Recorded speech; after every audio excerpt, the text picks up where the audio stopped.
everyone, and welcome back to the Joy-Filled Universe podcast. I am your host, Lisa Ryan, and today's episode is going to be so much fun. Well, actually, hold up. I think that every episode is a lot of fun, but today is a bit extra because it is all about wishes.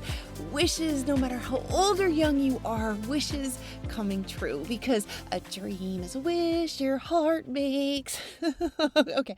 All right. Humor me, people. She's not a singer, but hopefully that got your attention, because wishes truly are dreams from our hearts. They are those tiny moments of magic that I hope we can all say we have experienced. And even better, I'm hoping that we can all say we've experienced wishes actually coming true. So whether it's throwing a penny into a fountain, or even a magical wishing well, or how about blowing out candles on a birthday cake, or burning some wish paper, or writing a wish list, kissing the Blarney Stone, wishing on a star, or even cracking the wishbone from a turkey that was part of a magnificent holiday feast like Thanksgiving. These are just a few of the many ways that people make wishes. And somewhere along the way, we grow up. And when this happens, so many of us forgot that wishing is actually one of the most ancient and energetically aligned manifestation tools that humans have ever used. So today we are going to return to that magic and unpack why wishes work, and how wishes shift our energy, and how a wish list can become a vision board so powerful and so specific that our subconscious mind believes, and the universe conspires to bring it into our reality. So let's dive in. And first, we're going to kick it off with the fact that wishing is not random, it is not childish, and it is certainly not foolish. It is actually a very ancient practice, because across almost every culture and in almost every period of history, humans have practiced some form of wishing. So how about we kick it off with wishing on that first star at night? From Old English folklore to ancient Greek traditions, the first star was believed to be a portal, a messenger between humans and the divine. Remember, starlight, star bright, the first star I see tonight. I wish I may, I wish I might have the wish I wish tonight. That brings us back to childhood. I don't know about you, but it certainly does for me. All right. And then how about that incredible genie in a bottle? Or wait a minute, that's Christina Aguilera. Okay, I'm going to say genie in a lamp. And the magnificent Disney story of Aladdin and the genie, which actually comes from a book collection called 1001 Nights. And it's actually even better known as Arabian Nights. And the story is largely where the magical genie is summoned by someone who's rubbing the genie lamp. And then the genie, he would come out and he would say, "What do you command?" And then the person would speak their wish out loud, and the genie would bring it into their reality. And I even think in the very beginning, there was no limit on the number of wishes. It seems that only through Western adaptations did the 3 wishes start to come about. And another thing that also came about in later retellings of the Arabian Nights was that ever popular phrase, "Your wish is my command," which I have to pause real quick right now and tell a fast story, because I have been using that phrase ever since my birthday this year. I have become hypersensitive to negative thoughts or energy that lowers my vibe, like gossiping or watching certain shows like the news, anything that can bring me down to a low vibe or bad feeling state. So what I do is really very simple. When I find myself starting to think a negative thought, I say, your wish is my command, as if the universe is speaking directly to me. Because when we think negative thoughts, we can develop emotions, which are energy in motion, and the universe, it will respond in kind. So I quickly cancel that thought and I find a better feeling thought, or I clear my mind by focusing on my breath and my inhales and my exhales. It's super easy. And I'm going to say, I really love this technique because it is making all of my days really great days. And I've only been at it for a couple of weeks now, but I am really loving this and I'm getting better and better at it. So it's pretty incredible. Give it a go. And a really quick spoiler alert here too is we have an episode coming up about the power of negative thoughts. So stay tuned because it is coming up in a future episode, hopefully sooner rather than later.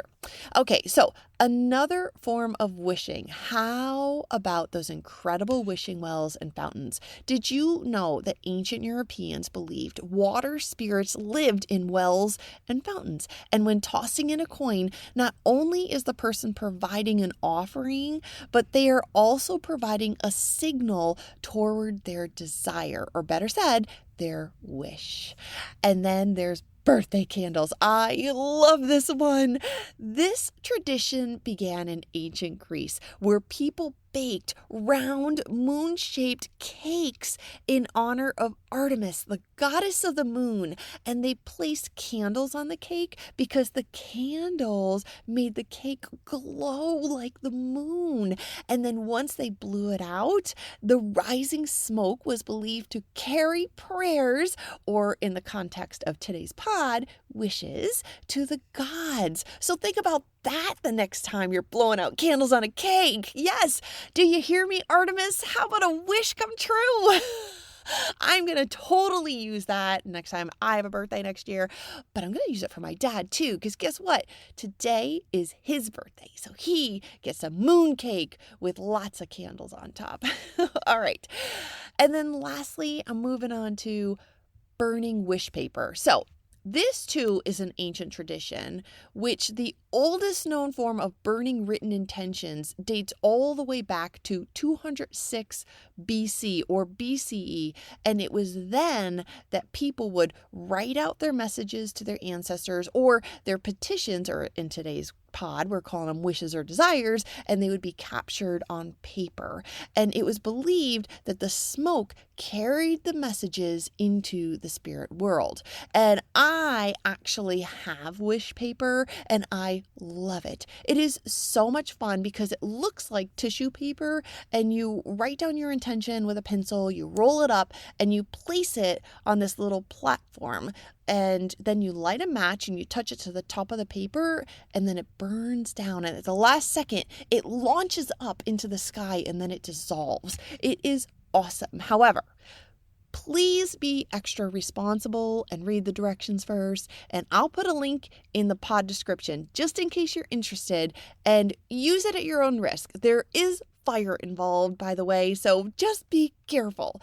But it is a lot of fun. So I am giving you all of these examples just to demonstrate the act of wishing and how it has been around for centuries. Wishing has stood the test of time, and it spans across multiple cultures all around the world. Wishing is so universal because humans intuitively know there is a power in naming what you want, there is a power in ritual, and there is power in declaring desire with emotion. It may even be fair to say that wishes truly are one of the very original manifestation practices. And who doesn't love to make a wish, especially when we know that it's going to come true? And now you might be now asking yourself, well, why does wishing work? Well, I believe that it works because it blends awareness, belief, emotion, imagination, and intention, 5 of the most significant ingredients in the manifestation recipe. So now let's break that down. Wishing gives our subconscious a target. When we make a wish, truly make a wish, we create a crystal clear image in our mind. And we have all learned enough by now to know that the subconscious mind, it loves clarity. And this is also why when we make out a wish list, that it can act as a form of a very specific vision board. However, a vision board displays images and it depicts the life that we are creating. A vision board says, this is who I am becoming. But a wish list names details, and it is a list of things that we intend to receive. And a wish list says, this is what I want, and this is what I will have. So in short, a vision board equates to identity, emotion, and embodiment, and it aligns our vibration so that we attract what we are feeling and thinking about. A wish list then equates to clarity, intention, emotion, and communication, and it calls in our desires because it's our intentional act of stating, this is what I will have. Both are really powerful, just in different ways. And, a really quick technique, I'm just going to pause here because I cannot resist but to tangent for a minute. And what if we combine these two? What if we write down the wish, like a wish list, see or visualize the wish as an image, like we would do with a vision board, and then feel the emotions that the wish coming true brings about, just like we would with a wish list and a vision board. And then speak the wish out loud, like we would do with a wish list. Say the wish in present tense as if it has already happened. And then release the hows, something we would do with both a wish list and a vision board.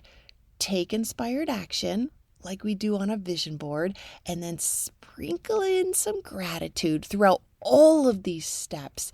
And without any resistance, we will then become the wish, because we know that what we ask for, we will receive, which is like our wish list. And as Bob Proctor has said, if we can see it in our minds, we can hold it in our hands, which is just like a vision board. And now that is a manifestation acceleration. And trust me, I am going to put this to practice myself because I am loving that recipe.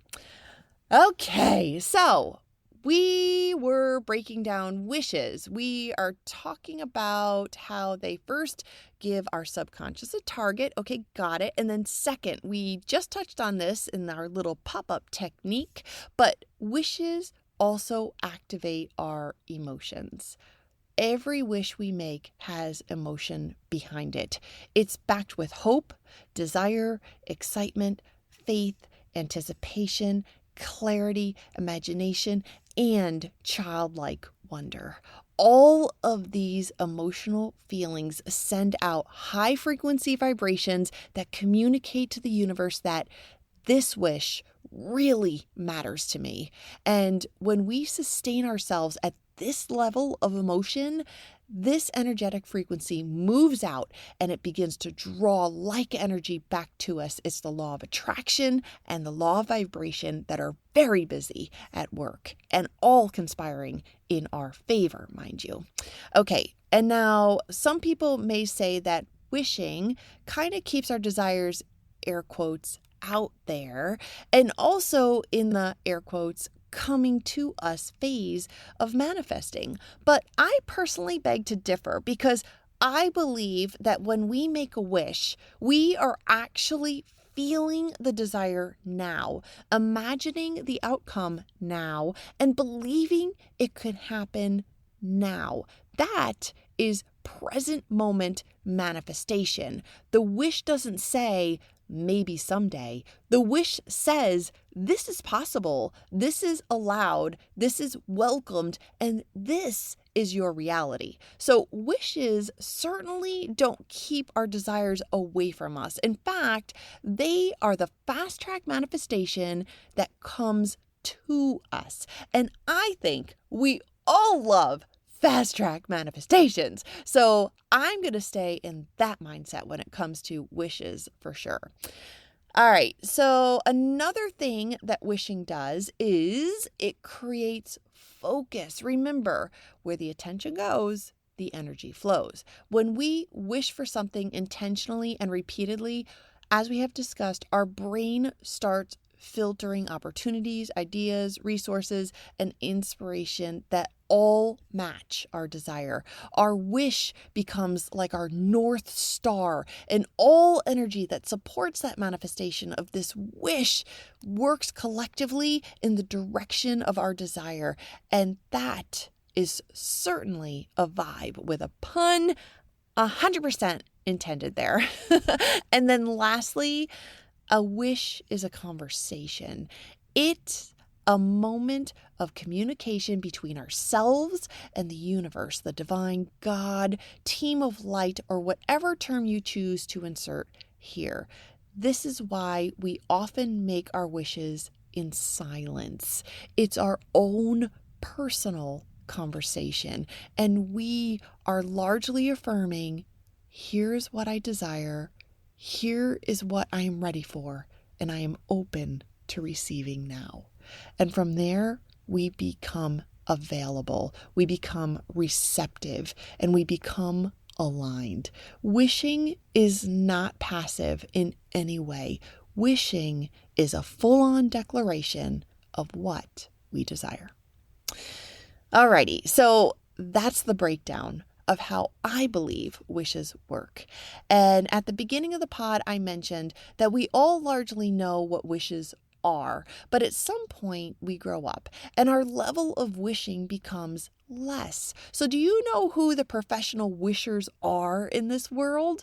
They're children, or actually I should say they're children and adults who have kept the child inside alive. So children, they have this incredible way of believing in the impossible. They don't overthink things, they don't have any doubts, and they never worry if they are allowed to wish for something. In a sense, they understand magic instinctively. Yet as we grow into adults, things like logic and fear, worry, practicality, skepticism, and abundance of caution all tend to take over just because of the doubt that exists around whether or not wishes are even real, or the concerns that crop in because wishes for adults can seem silly, or better said, seem childish. And because of this, in many cases, as people get older,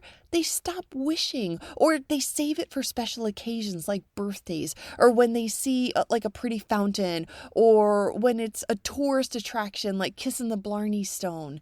Yet the incredible feeling of making a wish can bring us all back to our natural, most incredible state of joy. And we are given the opportunity then to play where imagination is allowed and desire is deemed sacred. So do yourself one of the biggest favors today and make a wish. Heck, make several wishes and squash thoughts like, what if it doesn't work? Think, what if it does? Or don't think, what if it's not possible? Rather think it's all possible. Don't think no one is listening. Rather know that the universe is always listening and the universe is abundant. So everyone's wishes can come true. So what's it going to be? What is it going to be? I don't know about you, but I'm making some wishes today. In fact, I'm going to be making a few wishes every day. And I'm starting today because today is my dad's birthday. So tonight we are going to be given a wink and a nod to the ancient Greeks, Artemis to be exact, as we light up the candles on the round moon-shaped birthday cake. And I think we are also going to be indulging in some wish paper too, because, well, that whole activity is just so magical and everyone gets to participate. So what about you? What will you wish for starting today? Because now we all know that wishes are far from a fantasy. In fact, they are true desires that our souls know are possible for us. So do it. Wish on a candle, even if it's not your birthday. Toss a coin into the fountain or a beautiful body of water and write your wish on a piece of wish paper. Or another one of my favorites is wishing on a star. Think of that famous song that was actually released in 1940 by Disney, and it was Jiminy Cricket who sang it. Remember, when you wish upon a star, it makes no difference who you are.